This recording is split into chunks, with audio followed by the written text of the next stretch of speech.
ساڵانە حوتی حوزەیران دانراوە بە ڕۆژی جیهانی سەلامەتی خۆراک. هاوڵاتیانی هەرێمی کوردستانیش لە ناوچە و شارە جیاوازەکان لە پێش و پاشی ئەم ڕێکەوتەدا ڕۆژانە بەردەوام گوێبیستی هەواڵی هەبوونی سەدان و هەزاران تۆن خۆراکی خراپ و ماوە بەسەرچوو دەبن. نەتەوە یەکگرتووەکان و ڕێکخراوی تەندروستی جیهانی و پرۆگرامی خۆراکی جیهانی بۆ ئەم ساڵ دروشمی یادکردنەوەی ڕۆژی جیهانی سەلامەتی خۆراکیان داناوە بە ئاسایشی زیاتر بۆ خۆراک تەندروستیەکی باشتری لە دوایە. ئامارەکانی ڕێکخراوی تەندروستی جیهانیش دەڵێن لە هەردە مرۆڤێکی جیهان یەکێکیان بەو نەخۆشیەوە دەناڵێنێ کە بەهۆی خۆراکی خراپەوە دروست دەبن.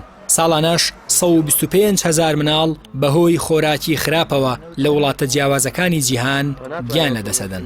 لە هەرێمی کوردستانیش مەترسیەکە کەم نییە. ژینگەی پیس و خووە خراپە ناتەندروستەکان و خۆراکی خراپ و ماوە بەسەرچوو دەستیان خستووەتە گەروی تەندروستی هاوڵاتیانەوە و بەپێی ئامارە فەرمیەکانی تەندروستی هەرێم تەنها لە ساڵی 2021دا زیاتر لە 8,000 کەس بە نەخۆشی شێرپەنجە تۆمار کراون. دکتۆر یاد نەقشبەندی بەڕێوەبەری نەخۆشخانەی هیواش دەڵێ تەنها لە سلێمانی ڕۆژانە 15 کەسی نوێ بە نەخۆشی شێرپەنجە تۆمار دەکرێن.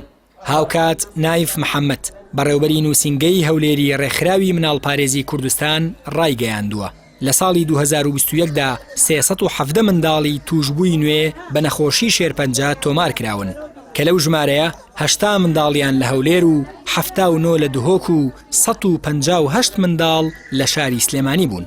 ئەمە لە کاتێکدایە توێژینەوە پزیشکیەکان دەری دەخەن خۆراکی خراپ و ماوە بەسەرچوو، دەستکاریکردنی پێکهاتەی خۆراک، بەکارهێنانی مادەی کیمیایی قەدەغە و زیان بەخش بۆ بەرهەمهێنانی کشتوکاڵی هۆکاری سەرەکین بۆ شێرپەنجە و نەخۆشیە مەترسیدارەکانی مرۆڤ.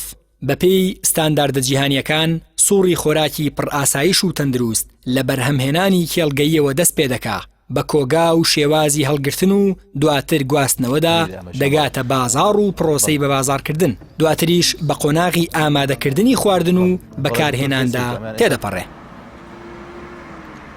پێوەرە جیهانیەکان بۆ هەر کام لەم قۆناغانە کۆمەڵێک مەرجی ورد و توندیان ڕەچاو کردووە کە بەڕای چاودێران هیچ کام لەم مەرجانە لە پرۆسەی بەرهەمهێنان، بەکارهێنان و هاوردەکردنی خۆراکدا لە هەرێمی کوردستان بوونیان نییە.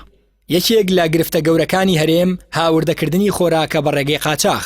پەرلەمانتارانی ئۆپۆزیسیۆن دەڵێن قەبارەی قاچاغی مانگانە لە خاڵە سنووریەکانی هەرێمەوە 100 ملیار دۆلاری تێپەڕاندووە. بەشێکی زۆری بارە قاچاغەکانیش خواردن و خواردەمەنیە. ئەماش مەترسیەکی جددیە لەسەر ئاسایشی خۆراکی هەرێم. بەو پێی ئەو بارە قاچاخانە بە هیچ فلتەر و وێزگەیەکی پشکنین و پاراستنی چۆنیەتیدا تێناپەڕن.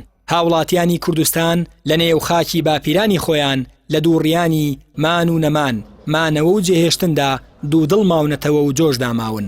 دەسەڵاتدارانی هەرێمیش بێبەزەیانە تەنها لە پێناو پڕکردنی گیرفانی خۆیان هەوڵ دەدەن و دەست لە هیچ قەدەغەکراوێک ناپارێزن.